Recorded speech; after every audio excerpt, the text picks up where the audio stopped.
안녕하세요. 입시 상담을 진행하는 김선종 시장입니다.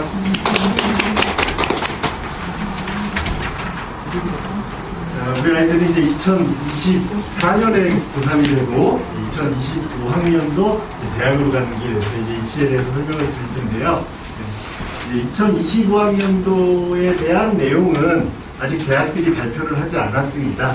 실제로 이제 대학이 이제 고등학교 2학년에 되면 4월쯤에 각 대학마다 우리는 어떻게 뽑겠다라고 예정안을 발표를 하고요. 고3이 되면 이제 수시 확정안, 정시 확정안 이렇게가 발표가 되고 고1 때에는 나라에서 발표한 이런 식으로 진행하겠다. 뭐 전년도와 동일하다. 뭐 이 정도가 지금 발표가 된 상태라서 세부적인 그 대학별 요강은 24학년도 기준으로 설명을 드릴 거예요. 자, 이제 고교 공정성 강화 방안이라고 해서 이런 게 이제 발표가 됐는데 이게 꽤 오래됐어요. 발표한 지는 2019년 11월 28일 날 발표한 자료인데 핵심 내용이 이거죠. 학생부의 이제 반영에 대한 것들인데 21, 22학년도, 22, 23학년도, 24학년도 그게 이제 올해 고3 아이들 가지고 지금 이제 우리 아이들서부터 적용되는 내용들 지금 이제 우리 아이들이고 이게 우리 아이들이 적용이 되는데 학생부에서 이제 교과활동이라고 하는 게 뭐 그 내신 성적하고 이제 세부학목 기반 같은 것들이 이제 나오게 되는데요. 이제 세부학목 기반이 이제 과목당 500자고 방과후 활동 수강은 이제 비기재하겠다. 여기 보시면은 비기재와 비반영이 있는데 비기재는 학생부에 삭제하는 거예요. 그리고 비반영은 학생부에는 기재하나 대입자료로는 반영하지 않겠다. 그러니까 이 방과후 활동이라는 게 비기재가 된 거죠. 아예 학생부에서 없어진 거죠. 몇 년 전까지만 하더라도 방과후 활동을 하게 되면은 학생 맨 끝에 뭐 했다고 이렇게 줄이 들어갔었어요. 그래서 방과후 활동을 꽤 많이 했었습니다. 이게 발표되고 나서 여기 22, 23학년도 아이들서부터는 이제 방과후 활동을 하질 않죠. 그리고 뭐 영재 발명교육 실적 대입 비반영이다. 학생부에는 있지만 실제적으로 반영되지 않는다. 라는 것들이 나오게 되고요. 종합의견은 이제 담임 선생님이 학년 말에 이제 잘 써주죠. 500자 정도 써주게 되고 자율활동이 500자. 그다음에 동아리 활동입니다. 동아리 활동이 이제 정규 동아리하고 이제 그 자율 동아리가 있는데 자율 동아리는 미반영이고요. 이제 정규 동아리만 반영을 할 수 있습니다. 그리고 이제 봉사활동이 특기사항이 미기재예요. 그래서 봉사활동 칸에 뭐 했던 것들이 딱 없어졌어요. 이제 학생부에서는 없어지고 시간만 나와요. 시간 중에서도 개인 봉사는 반영하지 않겠다. 학교에서 하는 것만 이제 반영을 하게 되는 거고요. 진로 활동은 연금 700자로 해가지고 이제 아이가 진로와 관련된 활동들을 쭉 써주게 되는데 진로 희망 분야라는 게 있어요. 나 뭐 되고 싶어요. 한 줄 뒤에 쓰거든요. 변호사가 되겠다, 의사가 되겠다. 뭘 쓰는데 이게 대입에 미반영이 돼요. 그거는 나 뭐 되고 싶었다라는 게. 자, 그러면 내가 직접적으로 전공을 선택하고 싶어 하는 게 대입에는 미반영이 된다는 거죠. 그럼 이 아이가 이 과를 지원하고 나중에 뭐가 되고 싶었다는 건 어떻게 할 수 있죠? 그게 다 세특과 자율활동과 이 동아리 그리고 봉사활동은 뭐 해당 안 되고 여기에서 다 확인이 되는 겁니다. 그래서 세특에도 내용이 들어갈 수가 있고요. 그다음에 이제 종합이나 동아리 활동에도 관련된 전공을 준비할 수가 있는 거죠. 그다음에 수상경력과 독서활동이 이제 대입 미반영이에요. 자, 수상경력이 대입에 미반영이 됐죠. 대회에 나갈 필요가 없을까요? 대회에 안 나가도 돼요. 어차피 그 상 없으니까. 상이 발표가 안 되니까. 근데 이 대회를 준비한다는 것 자체가 학생부 종합전형을 준비할 때에는 이 상은 나오지 않지만은 얘가 이걸 준비하는 과정에서 그 담당 선생님이나 이런 것들의 내용들이 이 진로활동이라든지 세특에 들어갈 수 있는 거예요. 자, 독서가 미반영이에요, 이제. 독서가 미반영이면 애들은 좋죠. 책을 안 읽어도 되잖아요. 근데 실제로 이제 책을 읽은 것들에 대해서 책을 읽고 뭐 발표를 한다던가, 책을 읽고 무슨 활동을 한다던가 하는 게 이제 세특이라든지 거기에 들어갈 수 있습니다. 실제로 적극적인 참여가 없이는 학생부 종합전형이 통과해질 수가 없어요, 학생부 내용이. 그래서 이것만 보고 아이는 다 들어가니까, 이거 안 들어가니까 이제 안 해도 되겠다. 이렇게들 판단을 하는데 실제로 준비를 해줘야 됩니다. 그게 이제 학생부에 전한 내용들이었고요. 구조 개편이라고 해가지고 정시를 늘리겠다. 그래서 이 진로 16개 대학 이게 쭉 나오는데 우리가 갖고 싶은 데 대부분 여기 있죠. 네. 그래서 실제 이제 학종과 논술 위주로 쏠림 있는 대학은 이걸로 해서 23학년도까지 40% 정시 40%를 하게 하겠다라고 이제 발표를 하고 이제 대학들한테 그 공고를 했어요. 근데 실제로 이제 작년 22학년도 조기답변에서 작년부터 정시는 굉장히 많이 늘어났습니다. 올해도 당연히 늘어났습니다. 수능도 중요하다는 거죠. 자, 뭐 자기소개서 이제 우리 아이들서부터는 없어요. 자기소개 쓰지 않아도 되고, 교사 추천서는 작년부터 없었어요. 그러면 이제 원서를 접수할 때는 좀 수월해지는 거죠. 승계에 대해서 이제 간략하게 좀 설명을 드릴게요. 이미 다 알고 계신 분이 계시겠지만은, 또 잘못 알고 계신 분이 계셔가지고, 자, 2022년도 수능서부터 이제 적용이 됐죠. 작년에, 올해 두 번째 수능을 진행을 했습니다. 자, 국어를 공통으로 독서와 문학을 하고, 선택으로 합법과정문 업무를 하겠다. 그 공통으로 독서와 문학이 76점이고요. 그 다음에 화작과 업무가 24점입니다. 대부분 독서와 문학은 2학년 때 배우는 과정이 되고요. 이제 합법과 단서, 학교마다 조금씩 다를 수 있어요. 화작과 업무는 선택해서 3학년 때 많이 듣게 되는데, 자, 이렇게 이제 공통과 선택이 나눠지게 되다 보니까 선택할 때 이제 고민들이죠. 합법과 작문을 선택할 거냐, 언어와 매체를 선택할 거냐. 자, 어머님들이 보시기에는 어떤 과목이 뭔가 그냥 확 땡기나요? 화작. 제목으로는 매체가 있어서 언어를 더 선호하는 경우도 있는데, 사실상 다 알고 계시지만 이게 언어라는 게 문법이죠. 문법이다 보니까 화작을 선택한 애들이 더 많았습니다. 지금도 더 많기는 해요. 근데 실제 작년에 이 수능이 시작되면서 모의고사를 쭉 보고 수능까지 왔었는데, 작년에 화작과 언어를 선택한 아이들의 표점이 달라요. 이게 각각 다른 점수가 나오는 게 아니라 하나의 표점으로 나오거든요. 근데 동점자에서, 원점수 동점에서 언어를 선택한 아이들의 점수가 더 높았다. 모의고사 볼 때는 심지어 8점 이상 높았던 경우도 있어요. 근데 실제 수능에서는 큰 차이는 나지는 않았어요. 올해 거는 이제 또 결과가 나와봐야 하는데, 그러다 보니까 화작에서 언어로 갈아타는 아이들도 꽤 나와서 언어가 이번에 조금 더 늘어나기는 했어요. 네, 그래서 저는 아이들하고 이제 상담을 할 때, 2학년이든 이제 3학년 올라갈 때든 상담을 하면서 요거를 고민을 많이 하는 아이들이 있어요. 그래서 그냥 단순하게 접근하는 게 제일 좋거든요. 24점이잖아요. 24점을 다 맞을 수 있는 과목을 선택하는 게 정답이에요. 근데 이제 그게 어렵죠. 근데 화작을 선택하려는 아이들의 이제 유리한 점은, 화작은 빠른 글의 캐치, 글의 내용을 빨리 캐치할 시간이 모자라거든요. 그거는 글의 내용을 빨리 캐치할 수 있는 아이들은 화작에서 크게 실수를 안 해. 근데 글을 좀 느리게 읽으면서 그런 아이들은 언어에서 이제 문법을 좀 외워서 준비하는 게 더 나은 경우들이 있었어요. 네, 그거고. 근데 이 표점이 왜 차이가 나느냐? 표점이. 이제 난이도에 따라서 차이가 날 수도 있겠지만은, 얘네들이 이제 발표한 점수 산출 기준을 보시면은 화작을 선택한 아이와 언어를 선택한 아이 두 그룹이 있겠죠. 이 두 그룹의 공통 과목의 평균 점수가 다를 거예요. 그래서 화작을 선택한 아이들의 공통 과목의 평균 점수, 그다음에 언어를 선택한 아이들의 공통 과목의 평균 점수. 이 평균 점수가 높은 쪽에다가 가산점을 줍니다. 점수 체계를 그렇게 가요. 좀 더 복잡하긴 한데 단순하게 얘기하면 돼요. 그러면 언어를 선택한 아이들이 공부를 더 잘하는 아이들이 많아요, 사실상. 실제로 그러다 보니까 얘 평균이 높겠죠.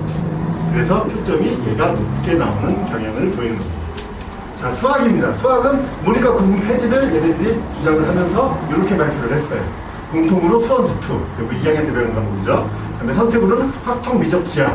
이건 3학년 때 배우거나 2학년 때 일부 배우는 과목인데, 확통, 미적, 기하, 문이과와 구분이 폐지됐기 때문에 아무거나 선택해도 되는 거예요. 나라에서는 그렇게 정해준 겁니다. 던져준 거예요. 자, 그러면 정말로 불이익이 없다라고 한다면 어떤 과목으로 제일 몰릴까요? 확통이죠. 미적, 기하는 어렵잖아요. 그렇죠? 그래도 된다는 거예요, 나라에서는. 자, 그럼 확통, 미적, 기하. 얘네도 표점으로 봤었을 때 어차피 똑같이 나오거든요, 또. 그러면은 확통, 미적, 기하 중에 미적과 특히나 미적의 표점이 상당히 높게 나와요. 그럼 국어하고 똑같거든요. 이 미적을 선택하는 애들의 수원수의 표준 점수, 평균 점수. 그러니까 높을 수밖에 없죠. 학통을 선택하는 아이들이 이제 문과를 선택하는 아이들도 많이 있지만 수학을 포기하는 아이들도 많이 있습니다. 그러면 평균 점수가 여기가 낮을 수밖에 없겠죠. 그래서 꽤 차이가 나요. 실제 수능에서. 그래서 학통 미적 기하 중에는 그런 식으로 되고, 나라에서는 이렇게 던져줬다. 그다음에 이제 영어는 절대평가, 한국사도 절대평가. 그다음에 과학하고 사회인데 사회는 9과목, 과학은 문화생지 1, 2 해서 8과목. 총 17과목 중에 2개를 아무거나 선택해도 된다라고 발표를 한 거예요. 과학 2개 해도 되고, 사회 2개 해도 되고, 과학 하나, 사회 하나 되고, 한 과목만 봐도 되고, 뭐 그런 식으로 얘들이 발표를 했습니다. 자, 이렇게 발표를 했는데, 대학의 입장은 좀 다르겠죠. 대학들의 전형을 좀 정리를 해보면, 자연계열입니다. 2024학년도 현재 이제 고3 올라가는 고2 아이들. 자연계를 보니까, 서울대서부터 경희대까지 쭉 봤었을 때, 국어는 아무 상관없어요. 자, 수학입니다. 미적기야. 서강대 등록관대는 확통 인정해줬고, 미적기야. 그죠? 자, 그 다음에 자연계열의 과학은 과학, 한국, 과학. 대부분의 대학들이 과학 2개 해야 되고, 미적기하를 해야 되죠. 작년까지는 서강대와 성균관대도 똑같았어요. 과학 2개, 미적기하만 했어야 돼요. 근데 이제 변화가 좀 있어요. 서강대는 문이과 부분을 완전히 폐지했어요. 확통을 하고, 사회 2개를 해도 이과 지원을 허용하겠다라고 발표를 한 거고요. 성균관대는 확통을 하는데 과학은 하나 해야지 지원할 수 있다라고 약간 변화가 되고 있는 그런 시점입니다. 자, 그럼 작년에 수능 정시에서 수능을 보고 나서 정시에서 가장 큰 이슈는 뭔지 기억하시나요? 가장 큰 이슈. 생명과학 2, 오류도 굉장히 큰 이슈였죠. 가장 큰 이슈는 문과 침공이었죠. 이과 아이들이 이제 문과로 교차 지원을 해서 건국대 정도 갈 수 있었는데 한양대나 성대를 가고, 실제로 성균관대를 갈 수 있었는데 고대 경영을 가고, 저희 작년에 아이가 중고학생이었는데 성균관대 공학계열도 되고 고대 경영을 해서 고대 경영을 갔어요. 그게 실제적으로 가능했던 게 이 수학 통합 때문이에요. 가영, 나영이었을 때, 수능이 가영, 나영이었을 때 가영이 이과고 나영이 문과거든요. 그러면 표점이 나영이 어마어마하게 높아요. 가영보다. 왜냐하면 평균이 낮기 때문에. 이게 벌어지는 거에 따라서. 그러니까 이과 아이들이 쓸 수는 있었어요, 그때는. 지원을 할 수는 있었는데, 교차를 했었을 때 정시에서 학교를 레벨을 올리지는 못했어요. 이제 통합이 됐죠. 자, 1등급의 거의 90% 이상이 미적기하입니다. 학통은 1등급이 거의 찾아보기가 힘들죠. 실제적으로 학통 선택한 아이들이 더 많아요, 그래도. 그죠? 그러면은 이 표점이 깡패가 되는 거죠. 그래서 더 상향 지원을 했었을 때 그게 교차 지원이 가능하다. 문과 아이들은 이 미적기하를 선택을 안 했기 때문에 교차 지원이 이과로 못했었죠. 근데 서강대와 성균관대가 내년에 허용을 해줬죠. 근데 제 생각에는 교차 지원을 이과로 문과 아이가 지원을 하더라도 학교를 올려서 갈 수는 없을 거예요. 왜냐하면 학통의 표점이 상대적으로 낮기 때문에. 그리고 학교를 레벨을 올려야 교차 지원을 하는 건데, 학통에서 1등급을 받았으면 표점이 꽤 높을 거란 말이죠. 그럼 그렇게 해서 갈 수 있는 학교가 대부분 6개 대학 이내가 될 텐데, 그것보다 낮아지는 거죠. 큰 의미는 없을 것 같아요. 자, 그 다음으로 이제 대교협에서 발표하는 모집 인원의 변화입니다. 대학들마다 이제 고2 4월 달에 이제 예정을 발표를 하면 이 대교협이라는 기관에서 이걸 다 취합해서 여론자를 매번 발표를 해요. 굉장히 이제 부지런한 기관인데, 24학년도에 보면은 이제 내년에 수시 학생부 교과로 뽑는 게 전체 100% 중에 44.8%를 뽑습니다. 뽑는 거요. 교과 전형. 그리고 종합 전형이 23%. 그래서 학생부로 뽑는 수시 전형이 전체의 67.8%를 차지합니다. 학생부를 빼놓고 입시를 생각할 수가 없는 거죠. 자, 그리고 논술은 3.3%, 실기가 이제 예체능이 6.5%에서 수시는 79%를 뽑겠다고 했습니다. 자, 그다음에 정시에 보면 수능 위주가 19%고, 뭐 정시에서도 약간 실기 예체능도 있고 교과도 있고 일부가 있어요.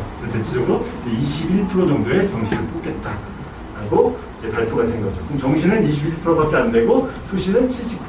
그 중에 교과하고 종합이 상당수를 차지를 하죠. 자, 이게 조금 더 세부적으로 들어가 보면 수시의 수도권과 비수도권을 비교를 해보면 수도권을 보니까 교과 전형이 총 8만 5천 명 중에 교과는 2만 7천 명이고 종합이 3만 8천 명이에요. 아까하고 좀 다르죠?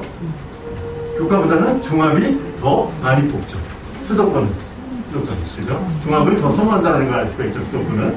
자, 비수도권 이제 지방으로 내려가게 되면은 총 17만 명 중에 교과를 11만 8천 명, 거의 12만 명 가까이 뽑고 종합은 거의 3만 7천 명. 밑으로 내려가면은 종합보다는 교과를 더 선호한다는 걸 볼 수 있습니다. 그리고 이제 정시에서 보면은 전체의 7만 2천 명의 정시 중에 이 수도권이 차지하는 게 4만 7천 명입니다. 그다음에 비수도권이 2만 5천 명. 그러니까 정시는 수도권이 더 수능을 많이 본다고 합니다. 자, 그럼 아까 맨 처음에 본 이 자료. 수시의 교과와 종합을 빼놓고는 이제 입시를 생각할 수 없다라고 하는데, 실제 이 데이터가 물론 맞는 말이죠. 수업에서 가져간 거니까요. 근데 이 데이터의 오류라고 하죠. 이거는 전국에 200개가 좀 안 되는 한영대대학의 전체 자료입니다. 그죠? 우리가 가고 싶은 대학만 한번 제가 추려봤어요. 자, 우리가 지금 가고 싶은 대학은 서울대에서부터 숙대정도까지 주요대를 쭉 정리를 했습니다. 봤더니 교과 전형이 전체에서 주요대는 11.7%를 차지해요. 전국에서는 44%였는데 4분의 1로 줄었죠. 대부분 뭐 좀 많이 뽑는 데가 이제 뭐 고대가 한 17%, 그다음에 10%, 11%, 10%, 11%, 이 정도를 교과를 뽑죠. 굉장히 많이 늘어난 거예요. 작년부터. 원래는 서강대 학교인데 교과 전형 자체가 없었어요. 나라에서 뽑으라고 압박을 했죠. 그래서 학교장 추천이 생기고, 그래서 이 정도를 뽑는 겁니다. 그다음에 이제 종합전형. 종합전형은 전체가 23%인데 여기는 33% 정도. 주요대는 종합전형이 수시에서 가장 많은 인원을 뽑습니다. 조금 줄었어요. 교과 때문에 분산시키는 거. 그래서 어쨌거나 종합전형이 이렇습니다. 자, 그럼 왜 주요대는 교과전형과 종합전형 중에 종합전형을 선호할까요? 내신은 변별력이 없기 때문에. 자, 우리 학교에 1.5인 학생이 있어요. 그죠? 그리고 저쪽 학교에 2.5인 학생이 있어요. 누가 잘하죠? 내신? 내신으로 1.5, 2.5. 모르죠. 그죠? 근데 교과전형은 1.5를 뽑아야 되죠. 그죠? 근데 종합전형은 2.5를 뽑을 수도 있죠. 그냥 둘 다 안 뽑을 수도 있고. 그게 종합입니다. 좀 더 우수한 학생을 뽑기 위한 거죠. 자, 논술전형은 전체 3.3%인데 이 주요 대학에서는 거의 9% 정도를 차지하고 있어요. 예전보다는 많이 줄어들었죠. 많이 줄어들었는데 어쨌거나 그래도 주요 대학, 그러니까 논술은 상위권 대학에서 많이 뽑기 때문에 어느 정도 인원수를 차지합니다. 실기전형은 대부분이 예체능 전형입니다. 수학과 특기자라든지 언어 특기자가 많이 사라졌습니다. 근데 정시입니다. 정시를 보시면은 38%, 41%, 37%쭉 해가지고 이 전국에서는 21%지만 주요대는 40% 이상을 뽑으라고 했잖아요. 그러니까 잘 따라줬죠. 여기에서 보시면 이화여대만 34%예요. 이대는 그 16개 대학에 포함되지 않습니다. 조금은 늘리긴 했는데 아직까지 왕창 늘리진 않았어요. 이게 이제 전형 인원이었고요. 그다음에 이제 전형별 세분회로 한번 들어가 볼게요. 24학년도 전형 기준으로 학생부 교과 전형입니다. 서울대, 연대, 고대, 서강대, 성명대, 한양대 이 정도까지만 오늘은 할게요. 그리고 네, 서울대는 교과 전형이 없습니다. 그렇죠? 지역균형이라는 전형이 있는데 전국 학교장 추천 2명 전교권 학생들이 지원하지만은 종합 전형입니다. 그러면 연대, 고대, 서강대, 성균관대, 한양대 교과 전형을 보면 연대는 추천 인원이 고3만 할 수 있고 10명, 학교당 10명. 고대는 4%, 약간 차이가 있죠. 인원수가 많은 학교에서는 뭐 300명 정도 되면 12명까지 지원할 수가 있는 거죠. 네, 요런 미묘한 차이가 좀 있고요. 서강대는 고3만 지원할 수 있고 20명, 성균관대는 고3만 지원할 수 있고 10% 전체 인원에, 고3 전체 인원에. 그 다음에 한양대는 재수까지 지원할 수 있습니다. 전체 인원의 11%. 자, 재수까지 지원을 했었을 때는 내가 우리 학교에서 11% 안에 들어가는데 재수생이 포함되면 걔한테 빌리면 내가 추천을 못 받을 수도 있는 거죠. 굉장히 의미가 있어요, 이게 인원수도. 자, 그러면 한양대는 교과 100입니다. 순수하게 내신으로만 뽑아요. 성균관대는 교과가 80이고 진로 선택 과목을 정성평가를 해요. 내가 전공과 관련된 거에 진로 선택을 했었을 때 ABC로 나오잖아요, 성적이. 거기에서 이제 B를 받게 되면은 좀 단점이 될 수가 있다는 거죠. 자, 서강대는 교과가 90이고 비교과, 출결이 10%인데 대부분 출결은 만점이기 때문에 교과 90이니까 여기도 서강대도 순수하게 교과 100이라고 볼 수 있어요. 자, 이제 연대하고 고대는 교과 80에 서류가 20이에요. 그리고 연대는 1단계를 5배수를 뽑고 2단계에 면접을 봐요. 순수하게 교과는 아니라는 거죠. 그리고 수능 최저가 있고 없고에 따라서 이 컷이 막 왔다 갔다 합니다. 자, 그럼 수시를 생각하실 때 이제 내후년에 이제 9월에 수시와 전접들을 해야 되는데 가장 궁금한 건 뭔가요? 등급 컷이죠. 등급 컷이 대학교마다 이제 발표도 하고 막 하는 학교도 있고 제가 꽁꽁 숨기는 학교도 있고 막 그랬어요. 그래서 시원하게 나라에서 발표하라고 했습니다. 그래서 이 어디가라는 대학 어디가라는 사이트가 있어요. 거기 가시면은 여기 대입정보센터가 있고 대입정보센터로 들어오면은 여기 전형 평가 기준 및 결과 공개가 있어요. 그래서 어디가에 나와 있는 자료로 22년 작년 거서부터 이제 쭉 발표가 돼 있거든요. 자, 연세대학교입니다. 연세대학교 그 결과를 보면 대학 어디가 보고요. 쫙 까들이 있는데 좀 주요과들만 좀 정리를 해봤어요. 자, 내신이 교과 성적 한산 등급이 1.3, 1.3, 1.3, 1.4 이렇게 쭉 의대 1, 50% 것이 70% 것이 1.03. 이게 연대죠. 근데 연대치고는 생각보다 낮았어요. 연대는 최저가 없거든요. 최저가 없으면 극상위로 가야 되는데 5배수를 뽑고 나서 그 다음에 서류로 뒤집을 수 있다는 거죠. 뒤집을 수 있다는 거죠. 올해는 이게 이제 다 발표가 됐기 때문에 요 비슷한 아이들이 지원을 했었을 때 결과가 또 나와서 누적되다 보면 우리 아이들 갈 때에는 조금 더 정확한 데이터를 알 수 있지 않을까 생각이 되고요. 대략 계신 요 정도입니다. 고려대학교입니다. 고려대학교는 최저가 있어요. 최저가 있고 최저가 있다 보니까 컷이 조금 내려가죠.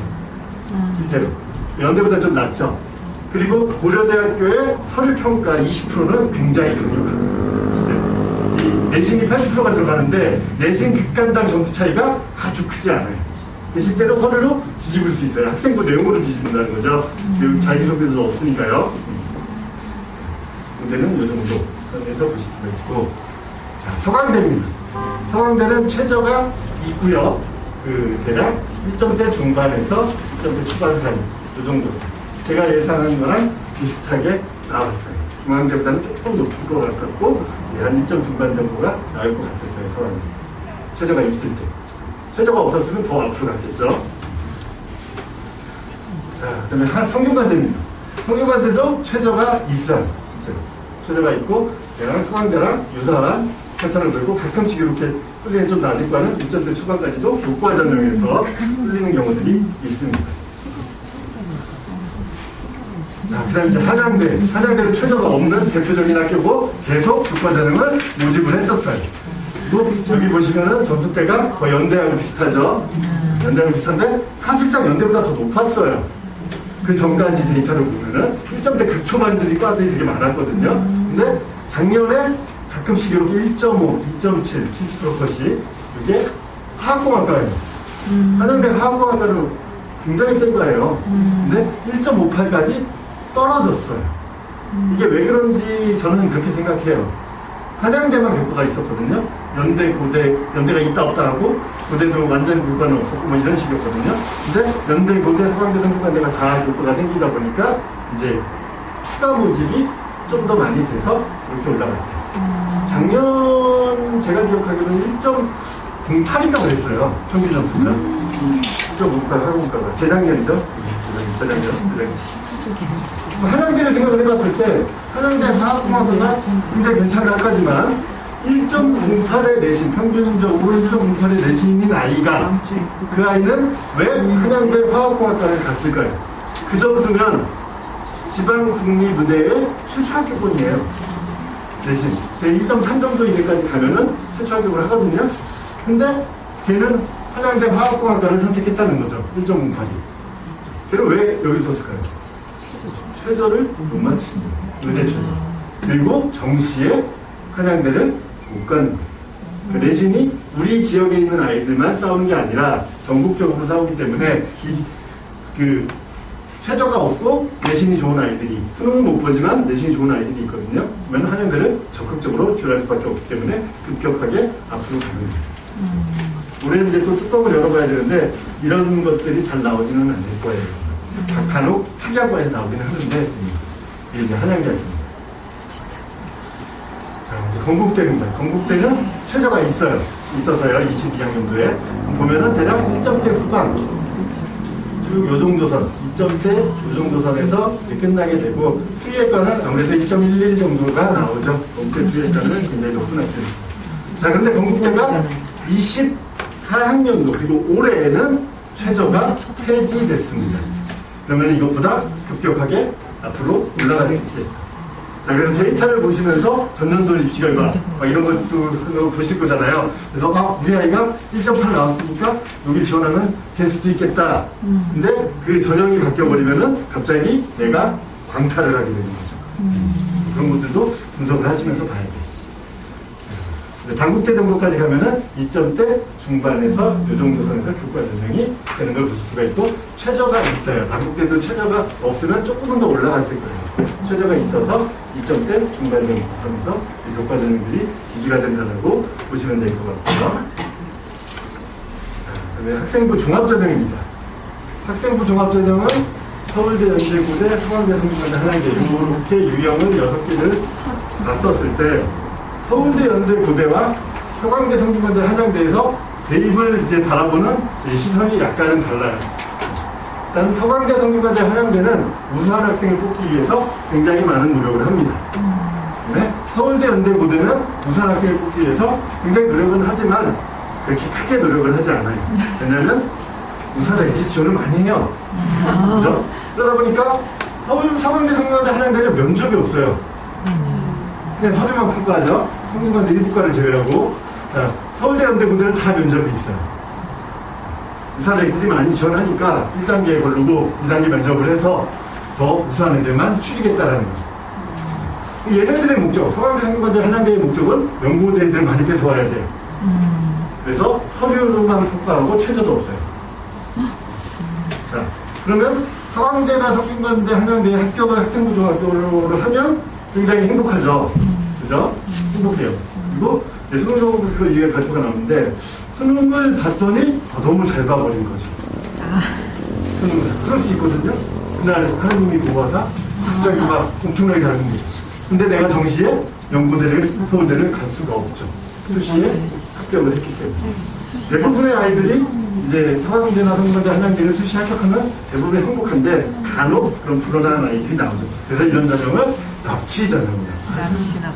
납치 전형이라고 하는데, 실제로 납치가 되면 대부분이 행복해요. 수능이 그렇게 만만치가 않기 때문에. 그 다음에 대학 어디가에 이제 종합전형들도 이런 결과들을 발표를 했습니다. 자, 서울대입니다. 서울대 지역균형 학교장 추천 2명을 받죠. 그래서 내신 평균대가 거의 극초반이죠. 전교 1등, 2등만 지원을 하니까요. 1등입니다. 그리고 이제 이과 같은 경우에는 이제 그 올해까지는 최저학력 기준이 서울대는 있거든요. 지규는 최저학력 기준이 있었을 때 과학을 2를 해야 돼요. 2를 한 아이들이 이 지규를 받아서 지원을 합니다. 그래서 우리 학교에 전교 1등이 과학 2를 안 하고 1, 2개를 했어요. 그럼 걔는 지규 못 받아요. 그 다음에가 받게 되죠. 2를 하면 선택하니까. 그래서 실제적으로 이런 식으로 되는데, 이제 내년서부터는 허용했습니다. 1, 2개도 그 지원 가능한 걸로 허용했고, 대신 이제 2에 가산점을 준다라고는 하는데, 이제 2 인원이 급격하게 이제 선택하는 애들이 줄어들면 거기에서 정말 삐끗하면서 4등급 나가요. 진짜 2를 선택했습니다. 예전에 2에서 물리가 50점이 1등급 컷이었어요. 다 맞으면 1등급 컷이었고, 그게 한 13%까지 갔어요. 걔네가 1등급이에요. 그리고 2등급이 없고, 하나 틀리면 3등급이었어요. 인원수가 적으니까 그런 현상이 좀 많이 나오거든요. 일단은 2가 없어지고 1, 2개를 선택한다는 거. 그러면은 1, 2개를 했었을 때는 전교 1등이 무조건 받겠죠. 그죠? 이 컷이 조금 더 올라갈 수 있다는 거죠. 자, 지역균형입니다. 지역균형이 아니라 일반적입니다. 서울대 일반적. 서울대 일반적 컷은 대략 요 정도 선. 그래도 서울대죠. 낮아도 2점대 초반. 서울대 일반전형은 일반고에 우수한 아이들뿐만 아니라 가고, 영재고, 자사고 아이들이 다 지원됩니다. 1단계를 EBS를 뽑고 EBS 안에 들어가면은 현존하는 최고 난이도의 신층 면접을 보게 됩니다. 자, 연세대학교입니다. 연세대학교 종합전형은 실제로 연세대학교 종합을 뚫기가 굉장히 힘들어요. 이 근처에서 제가 연세대 종합을 뚫고 들어가는 애들 거의 못 봤어요. 제 내신도 굉장히 높고 교과하고 큰 차이 없잖아요, 실제로. 그래서 쉽지는 않습니다. 활동도 굉장히 좋아야 되고. 연세대는 이제 종합전형은 최저가 있어요. 최저. 그리고 이제 고려대학교도 대략 2점대, 1점대 후반 정도 사이에서 형성이 되면서 종합전형으로 이게 학업 수형이라는 게 있고 고대는 계열적합형이라는 게 있어요. 두 가지로 종합을 뽑는데 학업 수형에서는 최저가 있으면서 내신대가 꽤 높게 나와요. 형성이 되거든요. 종합치고는. 그래서 일반고 아이들이 학업 수형을 많이 지원합니다. 활동도 좋고 간단한데 계열적합형 같은 경우에는 내신대가 갑자기 떨어지죠. 그렇죠? 갑자기 막 희망적이죠. 근데 대부분 이제 행복자사 아이들이 많이 지원을 하게 되죠. 서강대입니다. 서강대는 이제 종합전형. 서강대가 대표적으로 종합해서 학교 좋은 아이들을 많이 뽑으려고 하는 학교인데 그 중에서도 내신이 꽤 괜찮은 아이들을 많이 뽑아요. 아주 낮아지진 않아요. 네. 성균관대도 계열 모집하고 학과 모집을 뽑는데 고대와는 다르게 이제 그냥 큰 차이는 없이 과에 따라서 지원을 하게 된 걸로 볼 수가 있고 성균관대도 최저가 다 없습니다. 일반고에서 성균관대 종합하는 아이들은 1.5에서 1점 후반대 정도 선 사이에서 활동이 좋은 아이들이 많습니다. 한양대입니다. 한양대 종합도 성대랑 비슷한 현상을 보입니다. 그리고 중앙대는 다빈치와 탕부형 이 두 가지로 나눠지는데 실제로 이제 다빈치 전형 같은 경우가 일반고의 내신이 좋으면서 활동이 괜찮았던 애들이 지원을 했었고 다빈치는 최저가 원래 있었었는데 최저를 어느 순간 이제 폐지를 시켰어요. 그러면서 이 정도의 일반고 아이들이 다빈치 전형을 많이 든다고 알고 계시고 중앙대 이제 탕부형 같은 경우는 이제 특목고 아이들이 많이 지원을 하게 되는데 그렇게 통설이었는데 탕부형에도 일반고 아이들이 뚫고 들어가는 사례들이 꽤 나오고 있어요. 실제로. 왜냐면 이 중앙대라는 학교가 이제 굉장히 좋은 학교인데 이제 주요 이제 그 자사고나 이제 학교가 좋은 학교 아이들이 아주 선호하는 학교는 아니다 보니까 이제 좀 뚫리는 경우들이 있는데 올해는 경쟁률이 엄청 폭파가 돼서 이거를 또 봐야 될 것 같아요. 학생부 종합전형, 그러니까 학생부 종합전형을 준비하기 위해서는 그러면 과목들이 이제 여러 개가 있고 내가 이제 2학년 이미 다 선택을 하셨을 거예요. 2학년 때 뭘 배워야 될지. 자, 교육과정을 보면은 1학년 때는 뭐 국어, 수학, 영어, 한국사, 통합사회, 통합과 이걸 다 배우고 뭐 기술과정이나 제2외국어 뭐 이런 것 중에 또 하나씩 배우고 하죠. 2학년이 되면서 일반 선택에서 화적, 원매, 수원, 수틀 쭉 이런 것들을 이제 배우고 이제 진로 선택에는 이제 추 과목들이 있고 뭐 기하가 있고 이런 식으로 해서 내가 과목을 선택하면서 이제 준비를 하게 됩니다. 자, 그러면 내가 어떤 과를 가고 싶은데 어떤 과목을 이수해야 되는지 좀 막막한 경우들이 있을 수가 있거든요. 그래서 참고자료 하시라고 서울대에서 이런 걸 발표했습니다. 이 자료를 보시면요. 서울대에서 발표한 자료인데요. 살짝 넘겨보시면은 이 핵심 권장 과목과 권장 과목에 대해서 이제 서울대에서 발표를 했어요. 자료를. 핵심 권장 과목은 학과에서 공부하기 위해 필수적으로 이수를 권장하는 과목이고 권장 과목은 그냥 이수를 권장하는 과목이다 라고 해서 내용을 보시면 이런 식으로 나오는데 이게 잘 안 보이니까요. 이 자료 보면서 말씀드릴게요. 살짝 펼치면은 서울대 자료 35페이지에 보시면 자, 인문대학의 핵심 권장 과목과 권장 과목은 없습니다. 아무거나 들어도 된다는 거예요. 여기는 뒤로 넘어가시면은 사회과학대학에서는 경제학부를 제외하고는 없죠. 근데 이과를 가보면 자연과학대학입니다. 자연과학대학의 핵심 권장 과목은 대부분 그 과의 특성에 맞는 것들을 배우라고 하죠. 그렇죠? 그다음에 권장 과목이 있고. 자, 그 다음에 가장 선호하는 공대 쪽을 한번 보시면 핵심 권장 과목의 물리학, 수랑, 기하가 어마어마하게 많이 포진해 있죠. 그리고 뒤쪽으로 넘기시면 쭉 이렇게 뭐 예술대학이 이렇게 없다가 수의학과는 생명과학 2가 권장 과목이 되고 핵심 권장 과목이 되고 약학계열 보시면은 화투생투 약학계열 화투생투죠. 근데 밑에 보시면은 25학년도에는 약학대학이 화원생원으로 바뀐다. 핵심권장. 얘는 안내까지 해주고 있어요. 근데 의회는 의외로 핵심권장 과목이 혁명과학 1입니다. 그리고 권장 과목이 혁명과학 2랑 미적풍학형 기하 수업을 다 해라. 이런 식으로 이제 발표를 해서 참고하시라는 거예요. 실제로. 그래서 참고를 해서 이 학생부종합전형에서 이걸 평가할 때 어떤 식이냐면 너희 학교에는, 너희 고등학교에는 물리2가 개설이 됐는데 우리 학교에 기계공학과를 지원을 하면서 너는 왜 물리2를 준수하지 않았느냐 라고 평가를 한다라고 예전에 연세대학교 입학처장이 얘기를 했었죠. 그래서 난리가 났었죠. 실제로. 그럼 다 물리2를 해야 된다고. 그죠? 점수에 따라서 하는 겁니다. 그 정도의 학교에 갔을 때 물리2를 해서 내가 유리하면 하는 거고, 그게 아닐 경우에는 물리1 정도를 하고 학교에 지원할 수 있는 레벨이 어느 정도 나왔을 때는 이렇게 무리하게 하는 거는 아이한테 도움이 되지는 않아요. 그래서 참고 자료로 큰 틀에서 준비를 하시면 되고요. 논술전형입니다. 논술전형은 서울대, 연대, 고대, 서강대, 성균대, 한양대 중에 서울대하고 고대가 이제 없어요. 이제 연대, 서강대, 성균대, 한양대가 있는데 대부분이 이제 논술 100으로 뽑고, 그다음에 서강대가 뭐 독과나 이게 들어간다라는 게 큰 점수 차이가 없고요. 종합적으로 최저가 있고 없고가 있는데, 논술을 생각하시는 시기는 대부분 고등학교 3학년 올라가는 겨울방학 때 고민하시면 돼요. 겨울방학 논술 진행. 이게 자연계열의 경우에는 2학년 11월에 모의고사를 봤죠. 지난 23일인가에 봤죠. 2학년 11월에 모의고사를 보고 그 모의고사 성적에서 수학이 1등급이 나오면 여기서부터 이제 중앙대를 포함해서 이 이상의 논술 전형을 겨울방학부터 준비하셔도 늦지가 않습니다.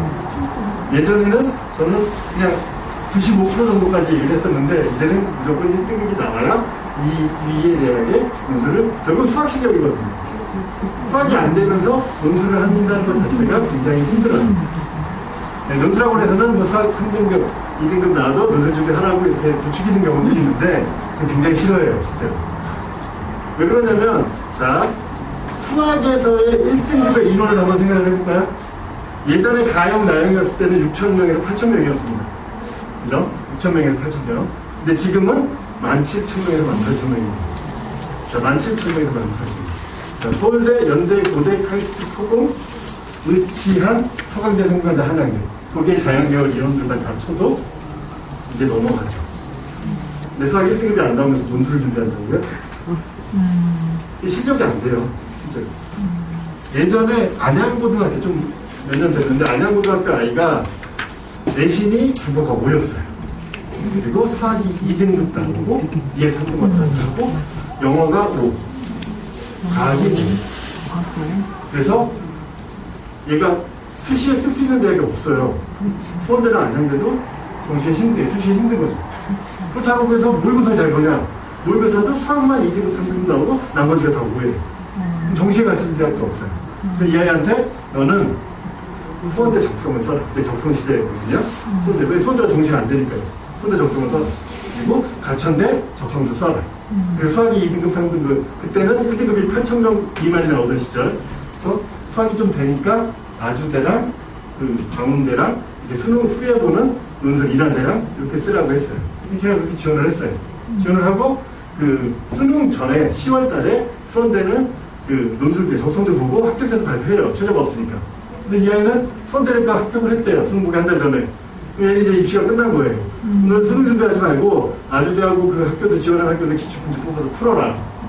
논술학원을 가고 싶어도 결국은 수능 한 달 전이면은 거의 다 마무리 짓고 수능 끝나고 또 시작하거든요. 갈 데도 없잖아요, 하고. 그래서 너는 기출문제 풀어라고 했어요. 근데 다음 주에 가천대를 합격을 했대요.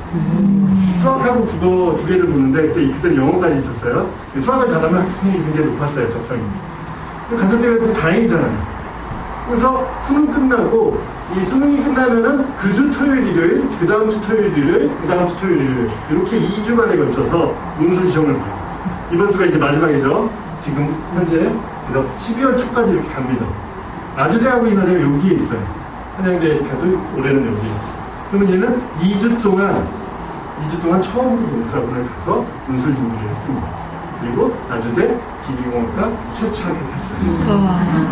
자, 이 아이가 잘 생각을 해보세요. 나주대라는 학교는 최저가 없어요. 논술 경쟁률이 어마어마하죠. 가면은 애들이 굉장히 많이 와 있단 말이죠. 근데 나보다 다 잘해 보여요, 사람 심리가. 근데 그 중에 수학 1등급은 몇 명이나 있을까요? 없어요. 수학 1등급이 올 리가 없잖아요. 자, 수학만 1이고 나머지가 다 4, 5인 언어 장애인들이 있는데 한양대도 최저가 없거든요, 논술이. 한양대도 수학 성능이 꽤 크다는 거죠. 근데 대부분이 1등급은 없어요. 그리고 그 당시에 2등급 맨 위에 나오는 아이들, 2등급 맨 위에 나오는 아이들은 못해도 다른 거 발레스 맞으면 건대 이상 가요. 정시에. 걔네들도 없어요. 결국 2등급 끝에서 3등급 끝에 얘네가 싸워요. 그리고 최저가 없으니까 4등급, 5등급 다 나와요. 근데 시합을 해요. 나주대 논술 굉장히 어렵습니다. 한양대보다도 어려웠던 적도 있고 평균 점수 발표했을 때 쉬웠던 적도 있지만 대부분 6, 70점대예요. 100점 만점에. 6, 70점대라면은 나주대가 얘네들한테 100점을 요구하는 건 아니거든요.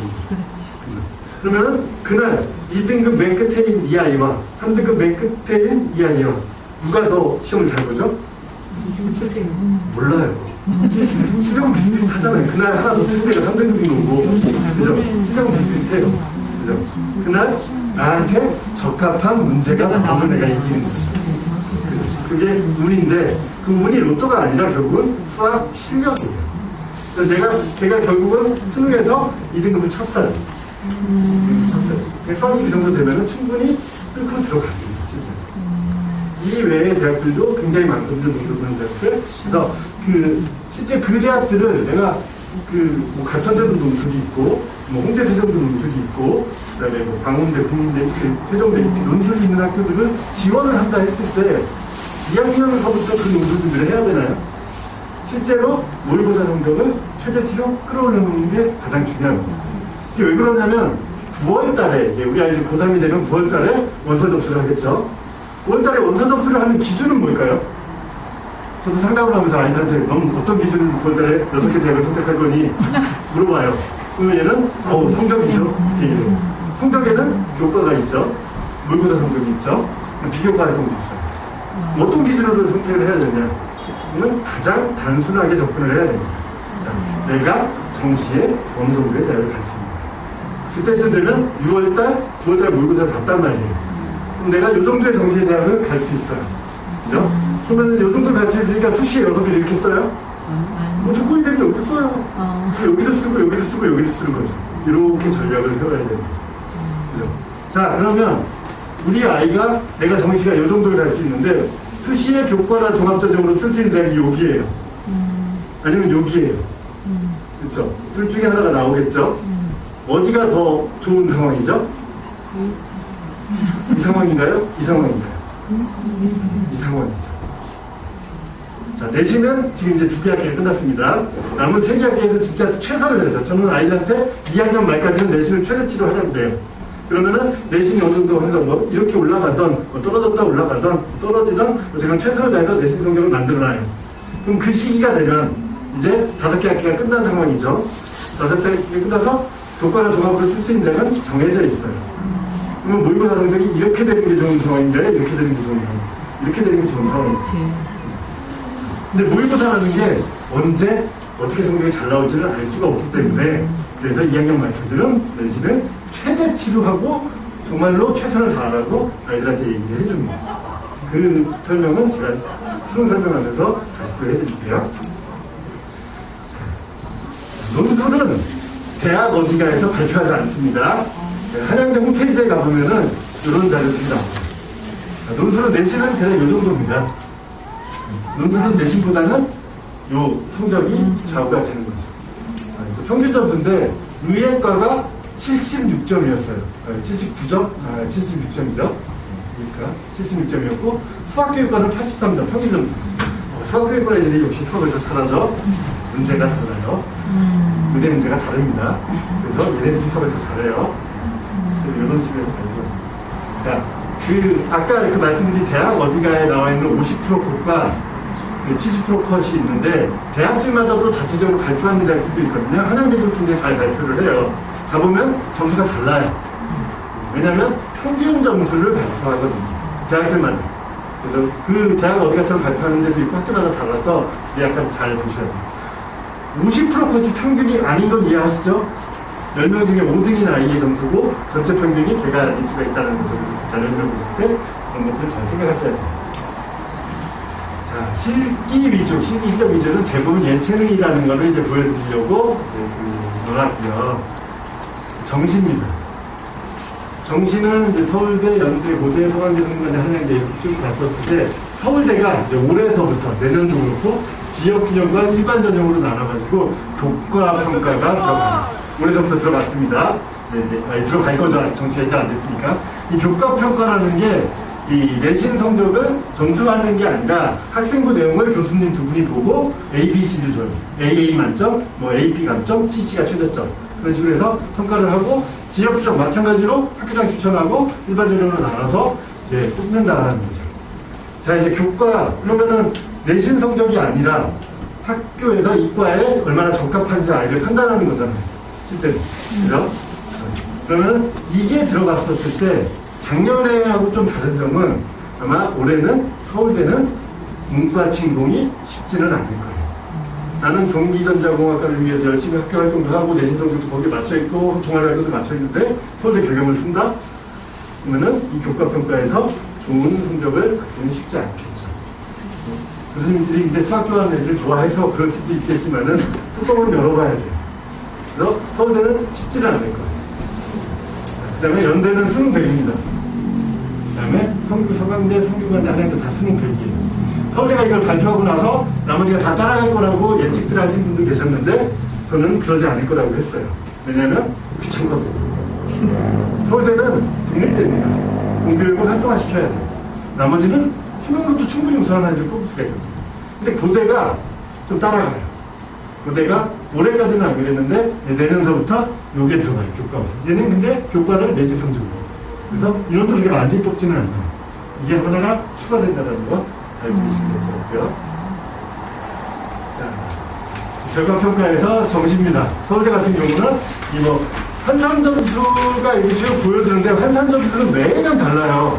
초점이 다르기 때문에 환산점수는 큰 의미가 없고요. 이 100분위 등록자의 70% 등록자의 이 100분위를 보면 국어가 다 98, 99, 90%죠.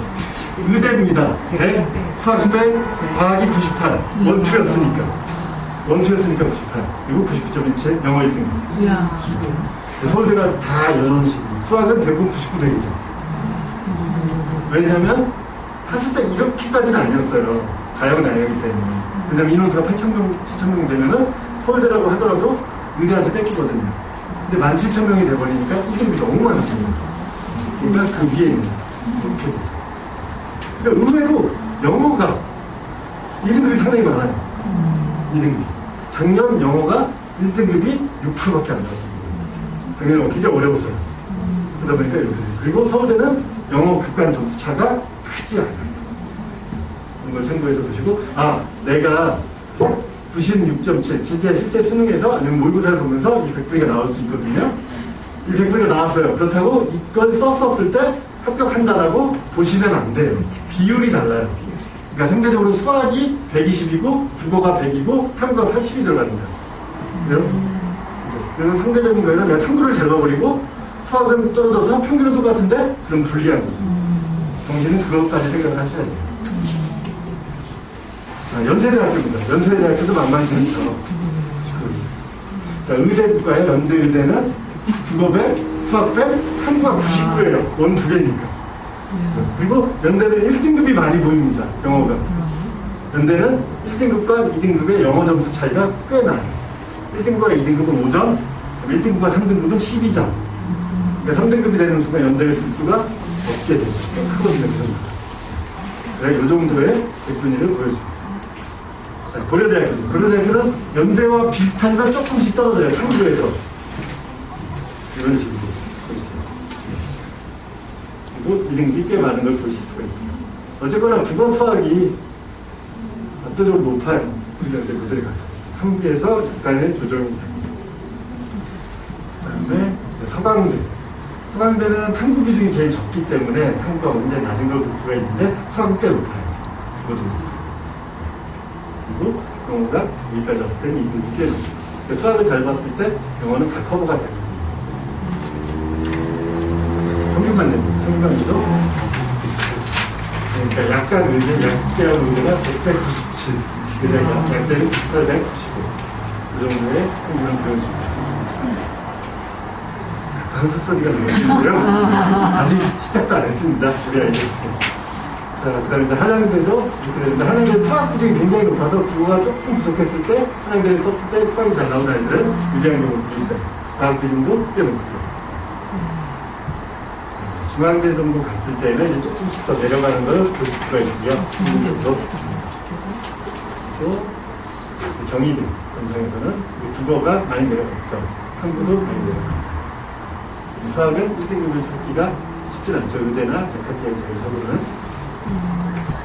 그다음에 이제 수능 변화 공식. 여기 이제 오늘 제가 설명드린 것 중에 가장 핵심 내용인데요.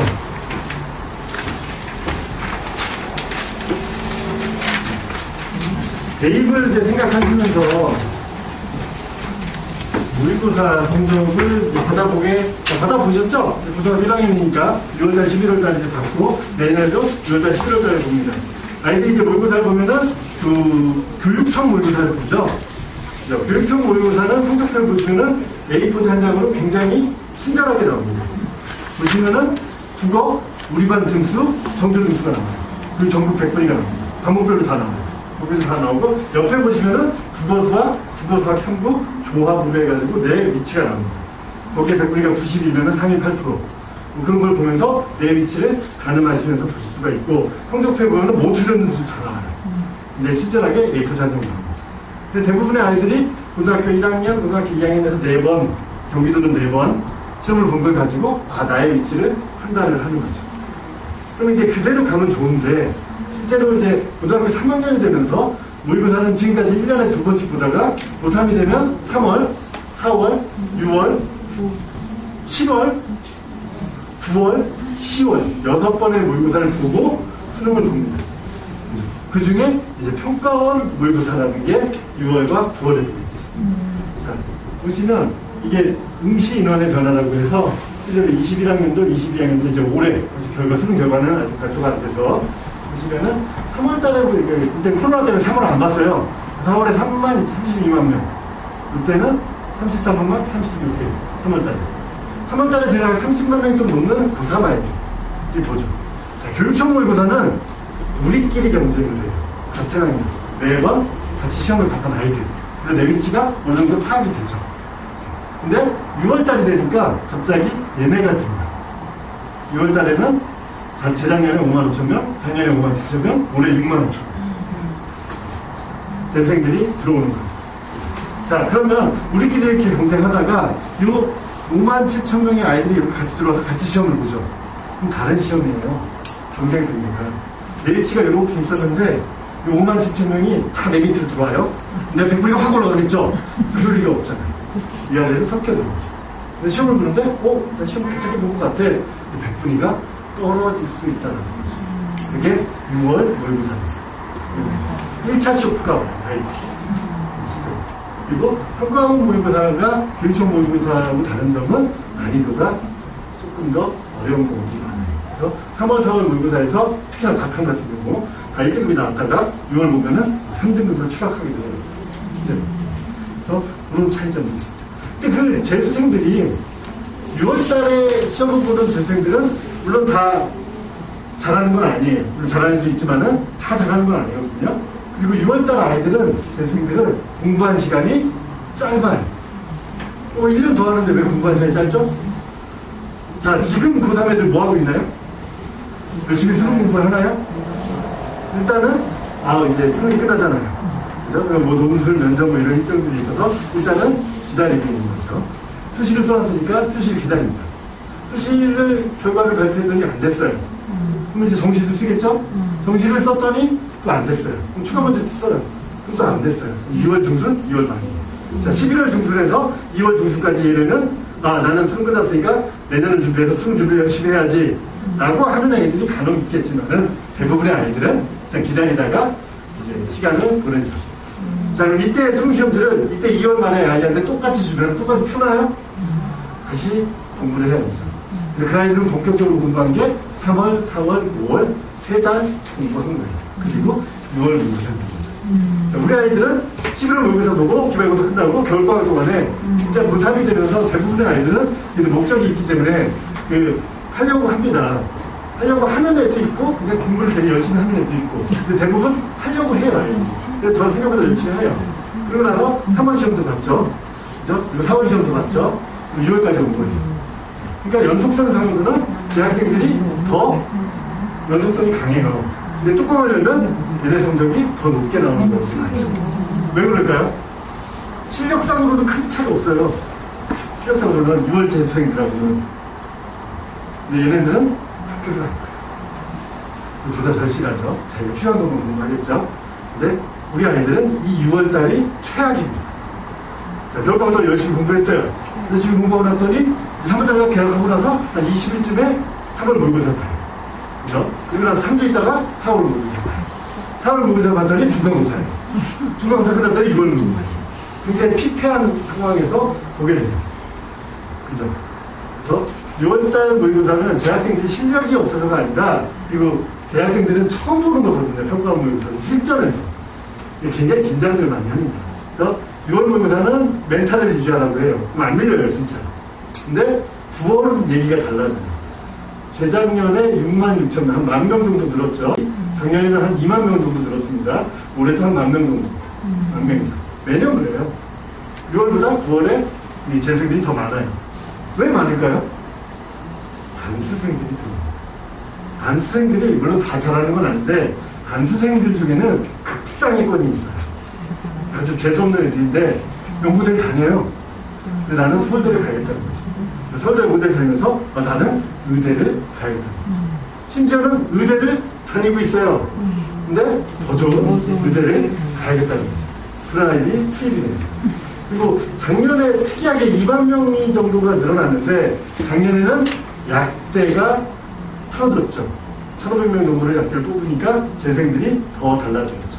작년에. 그게 9월달 시험입니다. 자, 거기서 끝난 줄 알았더니 실전에 가니까 14만 6천 명이 접수를 했고 12만 5천 명. 14만 9천 명이 있고 12만 9천 명. 올해도 15만 7천 명. 좀 많아지긴 했어요. 한 14만 명 정도 이상 시험을 보겠네요. 자, 매년 6월, 9월 수능 응시 재수생 인원이 다릅니다. 그게 무슨 얘기냐? 그 중에 나보다 잘하고 못하고 하는 인원을 알 수가 없어요.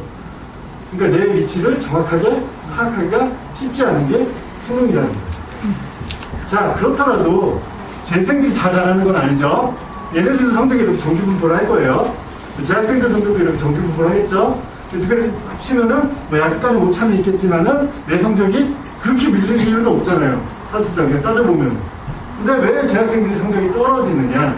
내가 지금까지 봤던 모의고사 성적, 교육청 모의고사에서 나오는 거기에 나오는 100분위 나의 위치가 가짜라서. 이게 무슨 말이냐면, 자, 작년에 한번 볼게요. 3월 달에 34만 6천 명이 시험을 봤고, 수능 접수를 36만 명. 얘가 대부분 수능 인원이겠죠, 고3인원. 근데 시험을 봤더니 31만 8천 명이에요. 4만 2천 명 정도가 시험을 안 봤네요. 재작년에는 거의 5만 명 정도가 시험을 안 봤네요. 5만 명이면 접수 인원의 10%가 넘어요. 고3인데 수능날 매년 4만 명에서 5만 명 정도 되는 아이들은 수능을 안 봐요. 왜 수능을 안 볼까요? 얘는 고3인데. 수시 합격. 그죠? 제가 이 질문을 드리면 항상 수시 합격했다라고 말씀드리죠. 아직까지 긍정적이신 거죠?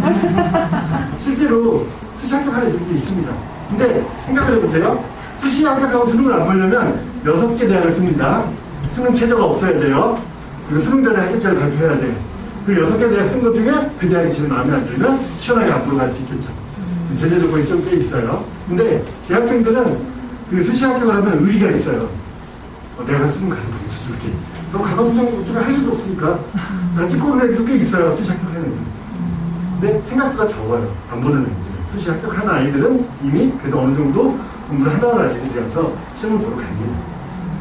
특성화고등학교 다니는 아이들 중에 취업을 나간 아이들이 빠지기도 해요. 근데 대다수의 아이들은 그냥 안 봐요. 그냥. 자, 3월, 6월, 9월은 어디서 시험 보죠? 학교에 가야 되잖아요. 아니, 졸업을 안 했어요. 출석 체크도 하고 학교에 시험 보러 가요. 그 시험 보러 가서 엎드려 잡니다. 엎드려 자다가 일어나가지고 오일만 카드를 막 써가지고 제출을 해줘요. 그죠? 자, 수능날은 학교에 가나요? 고사장에 가죠. 그럼 내가 고사장까지 가서 엎드려 자다가 오일만 카드를 써가지고 내줘야 되나요? 그냥 놀러 가요. 이 지역의 모든 학교에 그런 아이들이 다 있습니다. 신성고에도 있다고 들었어요. 그런 아이들 중에 1, 2, 3등급이 있을까요? 8, 9등급인 아이들이 빠져요. 8등급, 9등급은 9등급이 뒤에서 4%, 8등급이 뒤에서 11%. 월수는 10% 되잖아요. 걔네들이 빠져. 걔네들이 빠지게 되면 나한테 어떤 영향을 주냐. 9월 모의고사에서 100명이 시험 봤다라고 가정을 해볼게요. 그 중에 제가 11등을 했습니다. 잘했죠? 자, 11등이 몇 등급이죠? 11%. 2등급. 끝에 딱 걸렸죠? 4%까지가 1등급이죠. 자, 그리고 2달 동안 나는 진짜 열심히 공부를 했어요. 한 명을 제꼈어요. 그리고 10등을 했어요. 더 잘했죠? 그죠? 그럼 몇 등급이 나와야 되죠? 2등급이 나와야 되잖아요. 그죠? 그럼 100명이 아니네요. 수능 100분이에요. 한 10% 빠지면 90명이 시험 봐요. 그러면 9.9등까지가 2등급입니다. 나는 성적이 올랐음에도 3등급이 나올 수가 있다는 거죠. 그리고 위아래로 재생이 어떻게 들어올지 모른다는 거죠. 그래서 2학년 말까지 진짜 내신을 최선을 다하는 얘기가 내년 수능에서 어떻게 성적이 나올지 알 수가 없기 때문이에요. 그냥 모의고사 보고 성적 잘 나왔다고 좋아할 필요도 없고 2학년까지의 모의고사는 저는 완전 무시를 해요. 11월 모의고사가 그나마 수능 범위들이 많아요. 그리고 이런 얘기들을 해줘요. 자기는 이제 수능만 공부해서 내신은 이제 버렸다. 1학년 끝났다. 내신이 이제 돌아올 수 없는 강을 건넜다. 라고 얘기를 하는 아이들이 있는데 그런 아이들한테도 2학년 때 내신 준비를 정말로 최선을 다해서 모든 과목이 아니더라도 수능 보는 과목들만이라도 철저하게 해라. 라고 얘기를 해줘요. 왜냐하면 자, 2학년 때 국어 독서하고 문학 배웁니다. 그죠? 수능 범위예요. 수학, 수원, 공통 범위죠, 수학. 영어 당연하고. 과학 원과목도 외우잖아요. 그죠? 그리고 우리 학교 아이들도 못 이겨먹으면서 전국 애들을 어떻게 이기는 그러니까 얘가 성취도를 봐야 되거든요. 얘가 4등급이었다가 뭐 3등급이라도 올라가. 이러면 기본이 3등급도 굉장히 힘든 거예요. 23%예요. 3등급까지 올라가면 굉장히 재밌어지면서 공부를 잘할 수 있거든요. 그런 식으로 상담을 해줍니다. 어쨌거나 수능은 그렇게 알고 계시면 되고요. 우리 아이들 이제 제가 이제 입시 컨설팅을 해주는데 대부분 이제 2학년 여름방학 정도 1학기가 끝나고 나면은 무료로 해줍니다. 요거는. 그래서 그때까지 모의고사하고 내신 분석하면서 아이한테 어떤 대학을 희망하고 어떻게 준비해야 되는지에 대해서 이렇게 전략을 수립하는 걸 해주고요. 우리 아이들이 이제 11월 모의고사 끝나고 요 시기가 되면 제가 기말고사 끝난 다음에 이제 학습 전략 설명을 해주고 그다음에 이제 그때까지의 내신과 모의고사 성적을 비교해서 어떤 전형이 유리한지에 대해서 설명을 하고 이 3월, 6월, 9월 3학년 몇 때에는 모의고사 성적으로 정시가치를 비교하면서 전략을 세우기도 하고요. 마지막으로 이렇게 성적 발표 이후에 정시까지 일단 2년 정도 지금 남은 건데 사실 2년이 안 남았어요. 지지난주에 수능 봤잖아요. 2년이 안 남은 건데 수학과 학습도 하겠지만 중간중간에 궁금하신 거나 아이들이 갑자기 학습비가 오기도 하거든요. 2학년 때 그런 아이들을 보내주시면 제가 그 상담을 해가지고 가족에서 끌고 갈 수 있도록 하겠습니다. 제가 준비한 건 여기까지고요. 오랜 시간 고생하셨습니다.